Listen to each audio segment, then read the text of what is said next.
మెల్లగా పాకుతున్న చల్లని కాఫీ. పూర్తి వివరాలకు చదవండి రేపటి సాక్షి దినపత్రిక. తెలంగాణ రాష్ట్రంలో రైతు రుణమాఫీ అధికార ప్రతిపక్షాల మధ్య రణభేరిని మోగిస్తోంది. ముఖ్యంగా బీఆర్ఎస్ సీనియర్ నేత హరీష్ రావు నియోజకవర్గం సిద్దిపేట రెండు పార్టీలకు కురుక్షేత్రంగా మారింది, కార్యక్షేత్రంగా మారింది. సిద్దిపేటలో కాంగ్రెస్ కట్టిన ఫ్లెక్సీలు కలకలం రేపాయి. హరీష్ రావు ఎమ్మెల్యే పదవికి రాజీనామా చేయాలంటూ కాంగ్రెస్ క్యాడర్ డిమాండ్ చేస్తుంది. హరీష్ రావు కేంద్రంగా సాగుతున్న ఫ్లెక్సీ వార్ రసవత్తరంగా సాగుతోంది. ఇంతకీ సిద్దిపేటలో ఏం జరుగుతుందో చూద్దాం. ఆగస్టు 15వ తేదీన 2 లక్షల వరకు ఉన్న రైతుల రుణమాఫీ పూర్తి చేశామని ముఖ్యమంత్రి రేవంత్ రెడ్డి ప్రకటించారు. అయితే రుణమాఫీ పూర్తిగా జరిగితే తాను ఎమ్మెల్యే పదవికి రాజీనామా చేస్తానంటూ బీఆర్ఎస్ నేత హరీష్ రావు చేసిన సవాల్ చర్చకు వచ్చింది.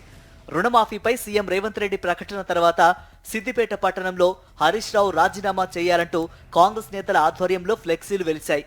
సిద్దిపేటలోని హరీష్ రావుకు చెందిన ఎమ్మెల్యే క్యాంపు కార్యాలయంలోకి అర్ధరాత్రి వేళ కాంగ్రెస్ నాయకులు చొరబడి అక్కడ ఉన్న ఫ్లెక్సీలను చించివేసి గందరగోళం సృష్టించారు.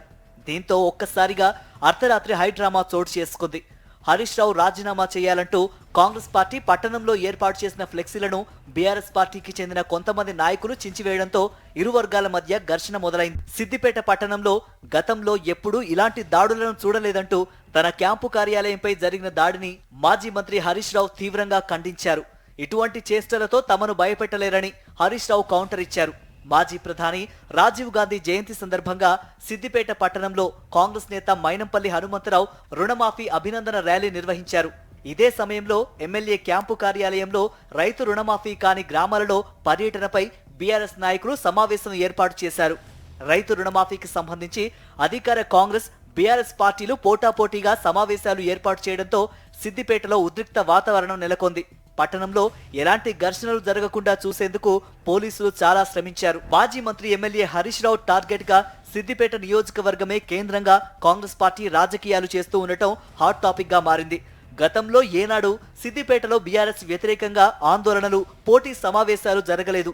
ఇప్పుడు కాంగ్రెస్ అధికారంలోకి రావడంతో బీఆర్ఎస్ లో కీలక నేతగా ఉన్న హరీష్ రావుకు వ్యతిరేకంగా కాంగ్రెస్ కార్యకలాపాలు ఊపందుకున్నాయి. ఒకప్పుడు బీఆర్ఎస్ నేతగానే ఉన్న మైనంపల్లి హనుమంతరావు అసెంబ్లీ ఎన్నికల సమయంలో కాంగ్రెస్ లో చేరారు. ఇప్పుడు ఆయనే హరీష్ రావుకు వ్యతిరేకంగా రకరకాల కార్యక్రమాలు నిర్వహిస్తున్నారు. తొలి నుంచి హరీష్ రావుకు వ్యతిరేక వర్గంగా ఉండే మైనంపల్లి హనుమంతరావు ప్రస్తుతం ప్రత్యర్థి పార్టీ నేతగా బీఆర్ఎస్ కు వ్యతిరేక కార్యక్రమాలు విజయవంతంగా నిర్వహిస్తున్నారు. సిద్దిపేటలో ఒకప్పుడు కేసీఆర్, తర్వాత హరీష్ రావులు తిరుగులేని నేతలుగా కొనసాగుతున్నారు. అటువంటి నియోజకవర్గంలో పట్టు కోసం కాంగ్రెస్ తీవ్రంగా ప్రయత్నిస్తోంది. మైనంపల్లి హనుమంతరావు ముందుండి బీఆర్ఎస్ వ్యతిరేక కార్యక్రమాలకు నాయకత్వం వహిస్తూ ఉండటం ఆసక్తికరంగా మారింది. సిద్దిపేటలో మున్ముందు ఏం జరుగుతుందో చూడాలి.